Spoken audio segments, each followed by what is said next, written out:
Bonjour.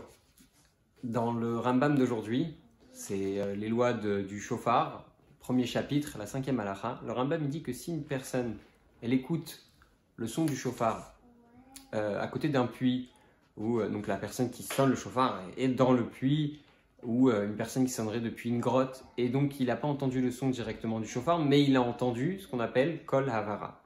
Alors, qu'est-ce qui est considéré, comment on va traduire, comment on va expliquer havara? Alors d'après certains, c'est juste l'écho. Donc si on a entendu l'écho du shofar, c'est quelque chose de problématique et du coup, faudra réécouter le shofar.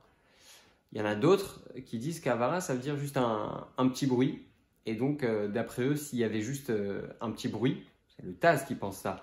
Il dit que s'il y avait juste un petit bruit, dans ce cas-là, on n'est pas quitte du shofar, il faut entendre vraiment le son du shofar à 100%.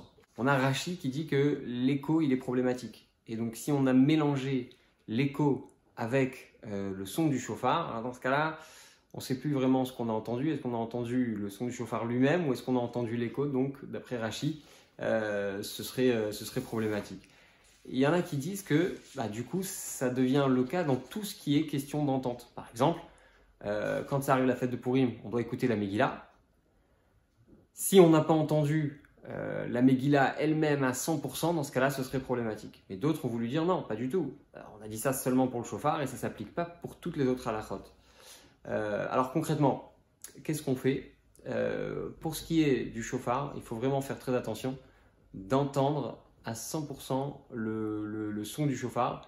Et, parce qu'en fait, dans la Megillah, ce qui compte l'essentiel, c'est d'écouter la voix de celui qui lit la Megillah.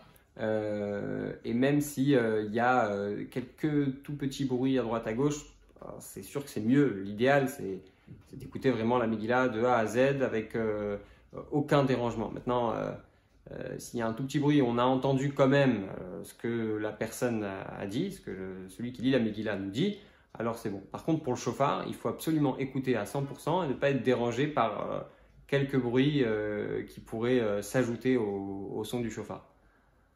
Donc pour résumer, pour ce qui est du shofar, il faut faire très attention. Pour ce qui est de toutes les autres choses qu'il faut entendre, s'il y a un petit bruit qui viendrait déranger et qu'on a quand même entendu les autres choses, eh bien c'est ok.